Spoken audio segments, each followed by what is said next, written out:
स्वामी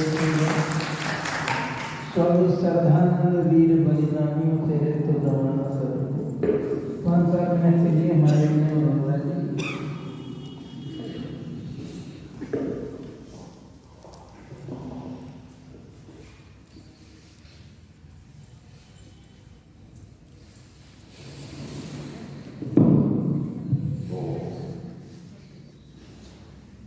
आदरणीय आचार्य जी, सम्माननीय प्रधान श्री देवेंद्र सैनी जी, मातृशक्ति, धर्म प्रेमी सज्जनों, विद्यार्थियों और प्यारे प्यारे नन्हे मुन्ने बच्चों, देखिए हम कल के दिवस को आज याद कर रहे हैं। स्वामी श्रद्धानंद जी का कल बलिदान दिवस है। संसार में जब व्यक्ति आते हैं, आसपास देखकर हर तरह की चीज ग्रहण करते हैं, आदतें अपने अंदर लाते हैं।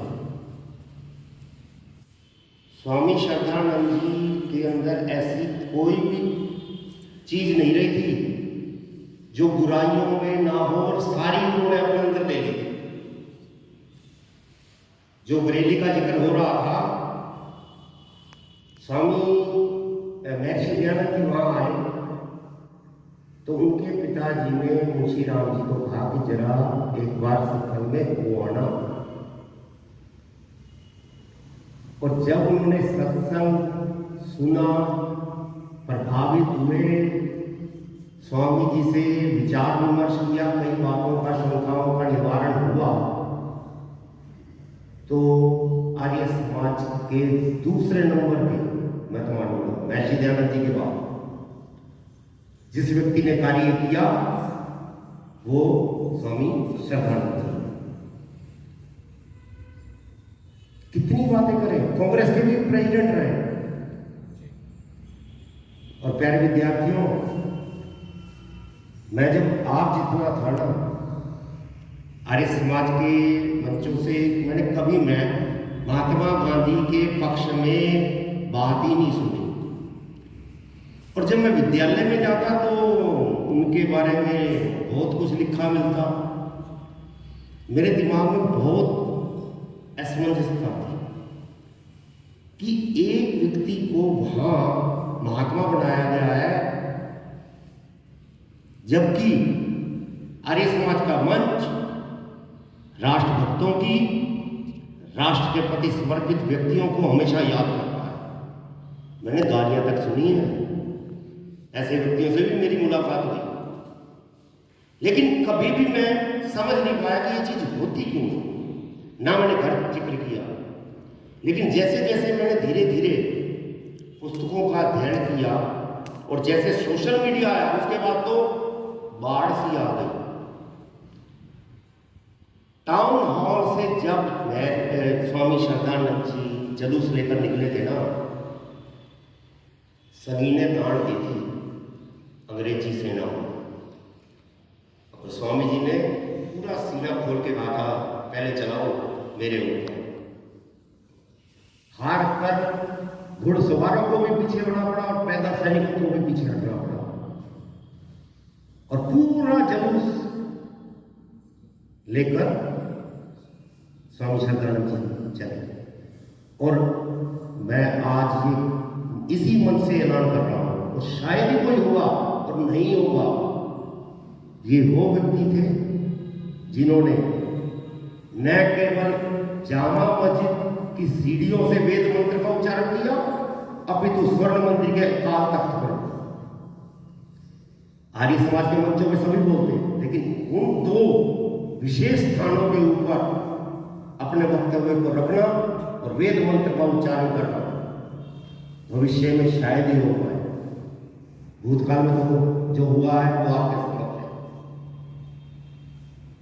उन्हीं की लोकप्रियता से उन्हें अध्यक्ष पद से भी हटाया गया था, सोच लेना। और जब अब्दुल रशीद ने क्यों मारा था? शुद्धि आंदोलन के कारण। महर्षि स्वामी श्रद्धानंद जी जो मुस्लिम बन गए थे उनको वापस अपनी विचारधारा में, आर्य विचारधारा में, हिंदू विचारधारा में ला रहे थे, हवन के माध्यम से शुद्ध करके उनको वापस हिंदू बना रहे थे। तो ये बात उन मुस्लिमों को गवारा नहीं थी। महात्मा गांधी से किसी ने बात की तो महात्मा गांधी ने स्वामी श्रद्धानंद जी को कहा कि आप ये गलत कर रहे हो। तो स्वामी श्रद्धानंद जी ने एक ही बात कही कि वो भी तो हिंदुओं को मुस्लिम बना रहे हैं।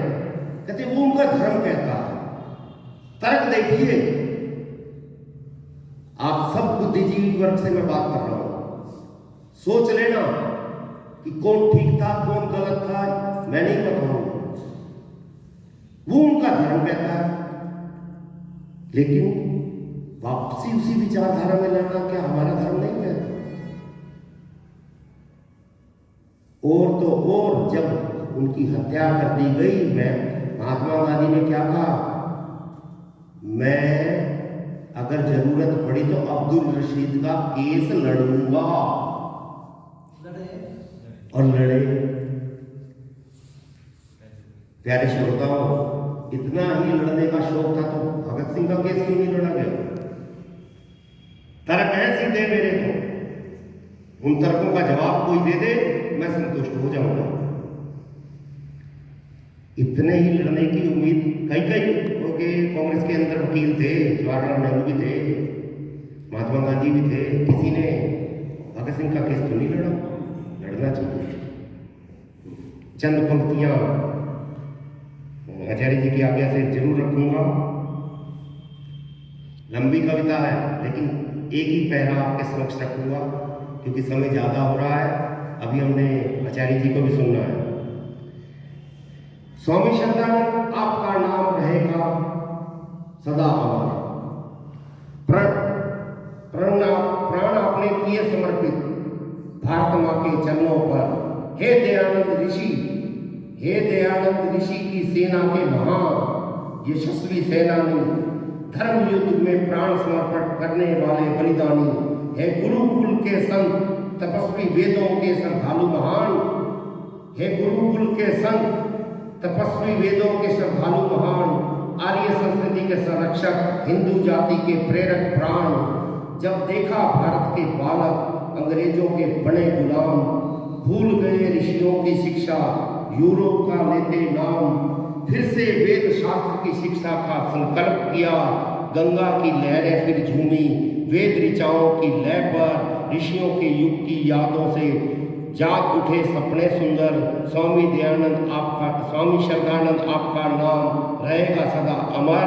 प्राण किए समर्पित भारत मां के चरणों पर, भारत मां के चरणों पर। इति ओम शांति। थोड़े समय में बहुत अच्छा उद्बोधन दिया है। आइए मैं भी आपके सामने थोड़े से विचार रखूं।